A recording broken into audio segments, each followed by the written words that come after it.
خلافت عثمانیہ کی بنیاد عثمان بن ارطغرل نے 1299 میں رکھی۔ 1299 سے 1922 تک یعنی 623 سال تک مسلمانوں کی دنیا پر حکمرانی کا سورج چمکتا رہا۔ خوددار، غیرت مند اور دلیر لوگوں کی سرزمین جسے آج موجودہ ترکی کے نام سے جانا جاتا ہے، انہیں مسلمانوں کی عالمی حکومت قائم کرنے کا موقع ملا جسے انہوں نے بخوبی نبھایا۔ ایک ایسی حکومت تھی جس میں کسی قسم کی فرقہ پرستی، شخصیت پرستی کی کوئی گنجائش نہ تھی۔ عدل و انصاف ہر عام و خاص کی دسترس میں تھا۔ اس ریاست میں سیاست ہو یا معاشرت یا پھر معیشت، سب کو اسلام کے ترازو میں پرکھا جاتا تھا، اسی لیے دنیا میں مسلمان محفوظ تھے۔ اور اس ریاست کو آج بھی دنیا آٹومن امپائر کے نام سے جانتی ہے، جسے ختم کرنے کے لیے سارے غیر مسلم ایک ہو گئے۔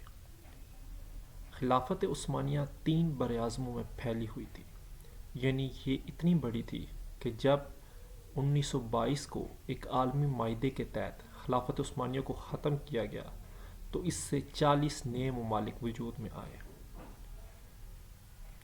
جب خلافت عثمانیہ ختم ہوئی تو اس پر یہ بھی پابندی لگا دی گئی کہ 100 سال تک یہ اپنی ہی زمین سے معدنیات نہیں نکال سکے گا، یعنی تیل وغیرہ، اور ساتھ یہ بھی کہ اس کی اپنی بندرگاہ باسفورس اس سے لے لی گئی، اور یہ شرط رکھ دی گئی کہ 100 سال تک ترکی اس سے کوئی ٹیکس بھی نہ وصول کر سکے گا۔ 1922 میں اس خلافت عثمانیہ کے عظیم میناروں کی بنیادوں کو توڑنے والی 2 چیزیں تھیں، ایک فرقہ پرستی، دوسری قومیت پرستی یعنی لسانیت۔ دشمن اسلام اس خلافت کو کبھی ختم نہ کر سکتے، اسے تو ختم مسلمانوں کے آپسی اختلاف نے کیا۔ دشمن اسلام نے عربوں کو عثمانیوں کے خلاف کیا، پھر کردوں کو ترکوں کے خلاف کیا، ملوکیت کے نام پر مسلمانوں کو مسلمانوں کا دشمن کیا۔ ان کا یہ ڈیوائیڈ اینڈ رول والا فارمولہ کام کر گیا۔